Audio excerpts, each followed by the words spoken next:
Morning, Year 8.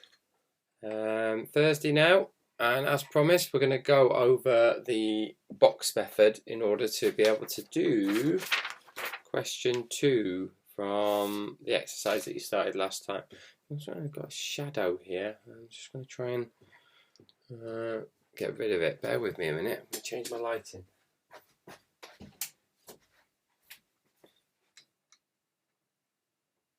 There we go. That's better. Okay, so last lesson. Here it is. Went over this, where you've got a number that you know, two numbers that you know the product of and you know the sum of, and you've got to find what the two numbers are.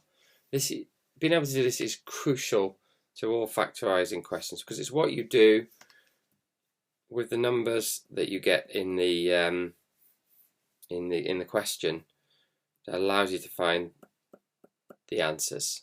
Okay, remember, so if you get a question like that, then the numbers on the end is the product of the two numbers you're looking for, and the number in the middle is the sum of the two numbers that you're looking for, and you have to work with those two numbers to find the answers. Okay, and if you did the lesson on Tuesday, you will probably be quite good at that now, although it does take a lot of practice, and some people take quite a few years before they get really good at doing it. And there's always ones that catch people out, difficult ones that you can't quite see the answer to, but I promise you will get better at it the more that you practice it. Okay, so today we are doing these questions here. It's important, first of all, to realise why they are different from the ones in question 1. And just have a little look now. Pause the video if you like and see if you can see what's different about the ones in question 2 compared to the ones in question 1. Okay, hopefully you spotted it. It's not actually that difficult to see. All of these ones have a number in front of the x squared. All of these ones do not. They do have a number in front of them, but it's 1. Okay, and these ones have a number in front of the x squared. That's what makes them different, and it's a little bit trickier to get the answers to these ones. So I'm going to take you through this now very, very carefully by doing a couple of the questions from the sheet. So I'm going to start with one with all plus signs. So let's find one with all plus signs that I could go over for you. Let's have a go at question 20 there. So I'm going to write that one out. 9x squared plus 12x plus 4. Okay. So to put that into double brackets, or to factorize it as we say, you need to find two numbers that multiply to make a number and add to make another number. Now, in the ones from yesterday, the two numbers that you were looking for were these two numbers here. But in these ones, the times number is not 4.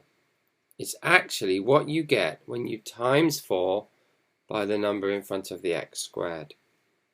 So the number that you're trying to multiply to make, in this case, is 36. And that 36 comes from the fact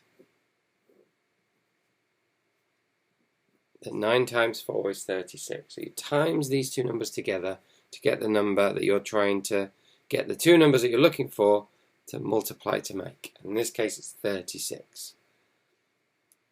Then, just like before, I've got to find two numbers that add to make the one in the middle. So two numbers that multiply to make 36 and add to make 12. Have a think about that. I'll just pause. Excuse me. Sorry about that. I had to pause the video there because I was coughing. So I'm back now. Right, okay. Two numbers that multiply to make 36 and add to make 12. Okay, well, if you can't see them straight away, remember you can always just write out the factor pairs of 36 until you find the one that makes 12. Oh, it's 6 and 6. There we go. Okay, so two numbers are multiplied to make 36 and add to make 12. 6 and 6. Now, unfortunately, it's not as simple then as it was yesterday of just writing the answer x plus 6, x plus 6. That's unfortunately incorrect. So for these ones, we have to use the box. So what you do is you draw a box, like so, and you put this in this top box here, like so, and you put this in this bottom right box here, like so, and you do that every single one of these questions that you come across. Next, you look at your two numbers here, 6 and 6, and you put those in these two boxes. We don't supposed to put 6, you actually put 6x, like that. Obviously they won't always be the same, usually they won't be the same, but you put one in one box and one in the other, and it really doesn't matter which way round you do it. Finally, to get your answer, you try and find a number, well, a number and a letter in fact, that goes here, and it has to be one that goes into these. In other words, it's a factor of both of these terms here. Well, if you look at these terms here, they've definitely both got a factor of 3. 3 goes into 9 and also goes into 6, and they've also got a letter factor, which is an x, because both of these have got an x. This one's got 2 x's in it, an x and times another x, but this one's just got the 1, so x can come out there. Once you realise that that's 3x, you can fill in around the edge really easily, because whatever goes here must multiply to make 3x to make 9x squared, and that would be, well, it'd be another 3x, like that. That would make 9x squared, and then you can just work your way around filling in the other boxes. So that must be plus 2, because 3x times 2 is 6x. That there must also be 2. So that means that that one there would be 4. That's right, it works perfectly. And then your answer, that's the first bracket, and that's the second bracket. That is how you do it. Okay, so probably pay you to copy that out so that you can see the process. Incidentally, in this case, the brackets ended up being the same, but that's just a fluke. Okay, next time they probably won't be the same, they'll be different. In fact, they won't be the same in the next example, because I'm going to do a second one with you now. So I'll do one with a minus sign in it this time. So let's have one where there's a minus sign on the end. Let's do 23. So 5x squared minus 13x minus 6. Okay. So I'm going to keep that one there so you can see it. Let me just draw a line. And I'm literally going to be following the same working as I did here to do this one. So the first thing I need to do is to multiply the 5 by the minus 6. I haven't left room to put my arrows in, so I'm just going to do it here. 5 times minus 6, which gives me minus 30. So my target number is minus 30. And I need two numbers that multiply to make minus 30, but they add to make minus 13. Okay. Well, if they're going to multiply to make minus 30, one of them's got to be a plus and one of them's got to be a minus. Okay, so it might help you to write out all the different factor pairs of 30, which would be those there. Those are all the different factor pairs that multiply together to make 30. And I need to put a minus sign on one of them, the pair, and then when you add them, you get minus 13. So just having a look. Let's imagine putting a minus sign on one of them. Would I be able to get minus 13 by it? Well, clearly not in that one. I'd get like 29 or minus 29, depending on where I put the minus sign. No, it's this one here, isn't it? Okay. If I put a minus sign on one of those, I can get the answer to be minus 13 when I add them together.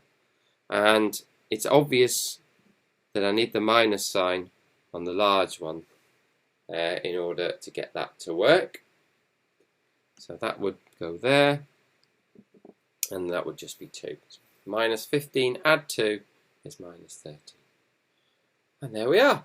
To be honest, that's the hardest part of this, I feel. The rest of it is just knowing the technique, and that is to draw a box like so. To put this in here, to put this in here, and then these two here, these two numbers here go in the other two boxes with an x on the end. So minus 15x and 2x like that. Then I try and fill in this space here by looking for the common factor, which is 5, and the letter common factor is x. Once I've done that, the rest around the edge should fill in really easily like that, and you can check that it's right so by just checking all the boxes. 5x times x is 5x squared, x times 2 is 2x, 5x times minus 3 is minus 15x, and 2 times minus 3 is minus 6.